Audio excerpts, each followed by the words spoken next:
आचार्य जी। मैं सुबह उठता हूँ, अपना काम करता हूँ और रात को खाकर सो जाता हूँ। क्या यही जीवन है? नहीं तो क्या? मुझे इसके सिवा कुछ दिखाई ही नहीं देता। कृपया मार्गदर्शन करें। किनका है? न मैं खाने की चीज़ हूँ, न मेरे बगल में सोते हो। अगर तुमको खाने और सोने के अलावा कुछ दिखाई ही नहीं देता तो मेरे सामने क्या कर रहे हो?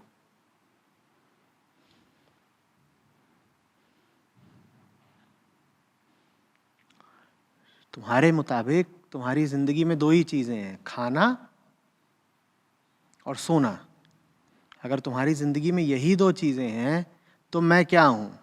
दाल चावल या बिस्तर बिछौना? मेरे साथ क्या कर रहे हो?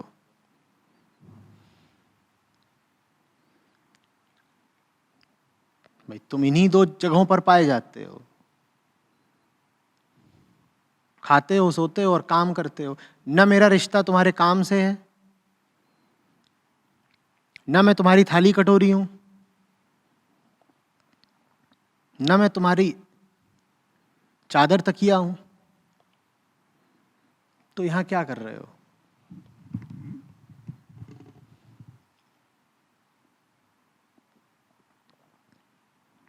जबरदस्ती का झूठ बोलते हो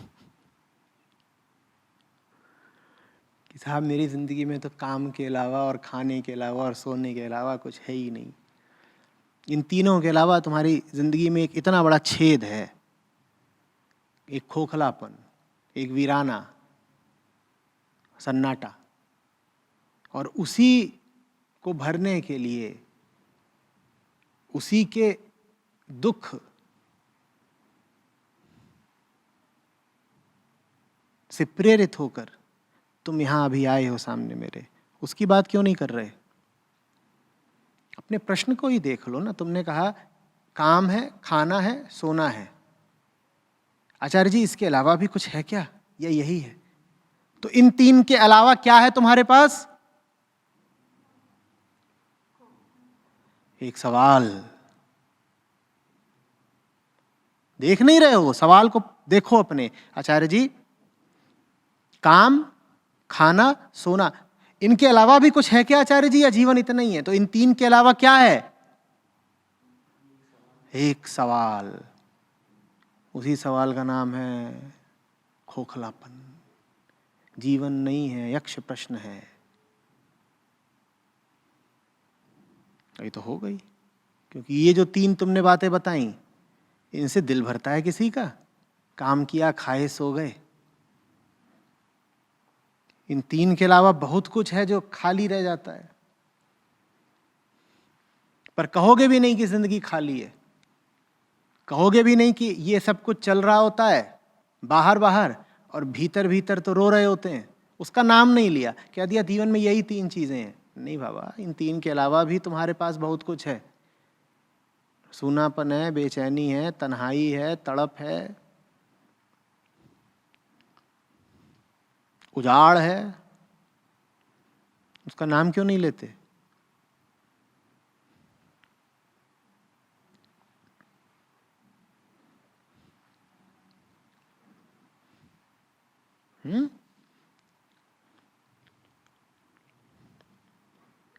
बैल थोड़े ही हो।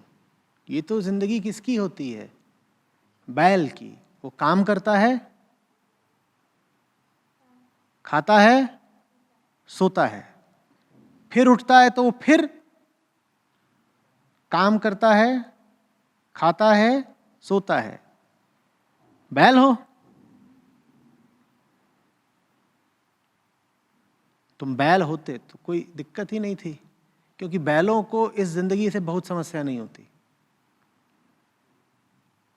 बैल कहते हैं ठीक है, ये सब ठीक है, खाना बताओ, खाना ठीक है, मेहनत तो करा ली 8 घंटे, खाना दिखाओ, खाना। खाना अगर ठीक है तो बैल दिन भर की मेहनत भुला सकता है, और सोने को उसको बढ़िया मिलना चाहिए। ये नहीं कि फिर रात में कोई आकर के उसको चिकोटी काट रहा है।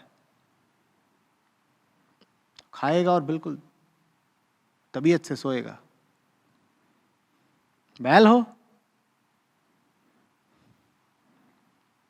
बैल बुद्धि हो, तो बैलों जैसा सवाल क्यों पूछ रहे हो?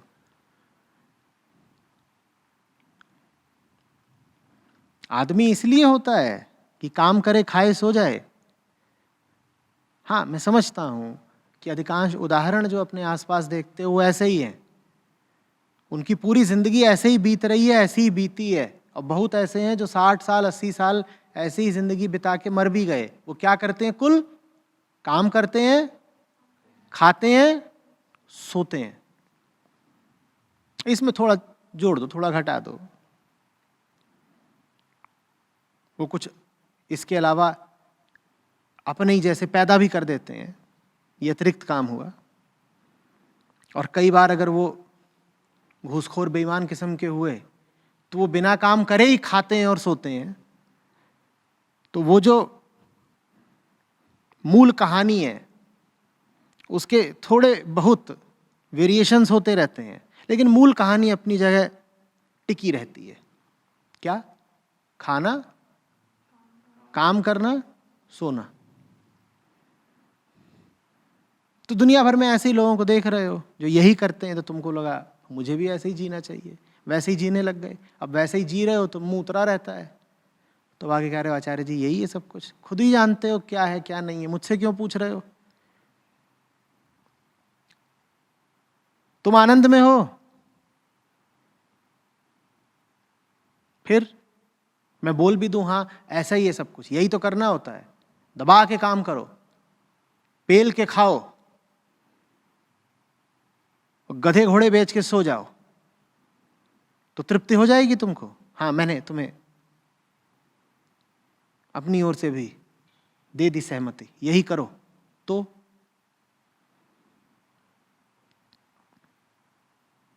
बैल की बात दूसरी, आदमी की बात दूसरी। आदमी मूल में चेतना मात्र है,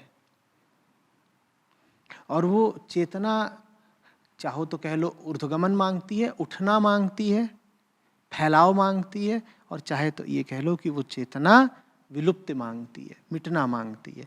जिस भी तरह कहना चाहो अभिव्यक्त कर लो। बाहरी श्रम इत्यादि जरूरी है शरीर चलाने को, पेट चलाने को, कपड़े के लिए, घर के लिए, इन सब चीजों के लिए बाहरी श्रम करना पड़ता है। बैल भी करता है, पेट ही चलाने को श्रम करता है। लेकिन आदमी को एक आंतरिक श्रम भी करना पड़ता है, वो बैल को नहीं करना पड़ता। आदमी की जिम्मेदारी बैल से कहीं ज्यादा है, बहुत आगे की है। बैल को सिर्फ पेट चलाना है, आदमी को अपनी चेतना भी चलानी है। बैल को फिक्र करनी है सिर्फ पेट की, आदमी को अपनी चेतना की फिक्र करनी है। और चेतना की फिक्र करना ज्यादा दुसाध्य काम है, ज्यादा दुष्कर है। लेकिन वही फिर तुम्हारा धर्म भी है, उसके बिना जी नहीं पाओगे। जो दिन भर मेहनत करता हो सिर्फ पेट चलाने के लिए, वो बैल समान निरा पशु है। और पेट माने सिर्फ पेट ही नहीं होता, पेट में ये सब भी आता है कि कोई मेहनत कर रहा है कि बड़ा घर बनवा लूं, गाड़ी खरीद लूं, गहना जेवर खरीद लूं, भविष्य के लिए पैसा जोड़ लूं, कारोबार का विस्तार कर लूं। कोई इन सब कामों के लिए भी अगर दिन भर मेहनत कर रहा है तो वो पेट चलाने की ही कोटि में आती हैं सारी चीजें। मैं कह रहा हूं ये आदमी बैल जैसा जीवन जी रहा है, ये कभी चैन नहीं पाएगा। आदमी को शरीर वाली मेहनत तो करनी ही है, शरीर से आगे का भी उसका लक्ष्य होना चाहिए, शरीर से आगे की भी उसको मेहनत करनी पड़ेगी। वो मेहनत तुम कर नहीं रहे। वो जो दूसरा ज्यादा महत्वपूर्ण प्रोजेक्ट है, उपक्रम है, उसको तुम समय और ध्यान दे नहीं रहे। सारा समय तुम्हारा जा रहा है बस कमाने में और खाने में और सोने में। नर्क और किसको कहते हैं? तुम्हें क्या लगता है नर्क वो जगह है जहां बड़े बड़े कड़ाहों में तेल उबल रहा है और लोग उसमें पकौड़ों की तरह तले जा रहे हैं ना? नर्क वो जगह है जहां सब खूब मेहनत करते हैं, कमाते हैं, खाते हैं और सो जाते हैं। नर्क बड़ी साफ सुथरी जगह है भाई। नर्क में बड़े बड़े आलीशान घर हैं और नर्क में खूब मेहनती लोग हैं जो जीवन में तरक्की कर रहे हैं। उनकी तरक्की का मापदंड क्या होता है?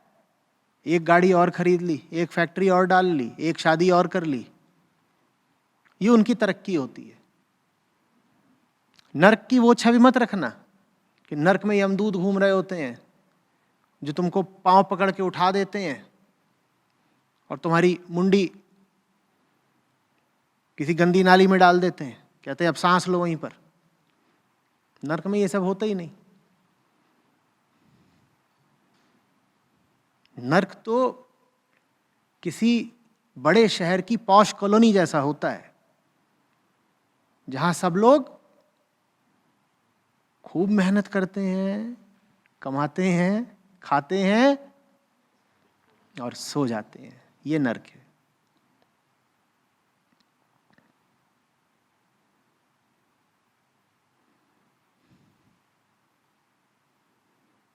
नर्क वो जगह है जहां आदमी ने बैल का मुखौटा डाल रखा है।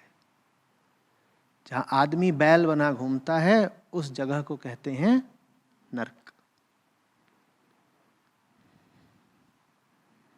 जहां आदमी की जिंदगी का कुल लक्ष्य बस भौतिक तरक्की हो, उस जगह को कहते हैं नर्क।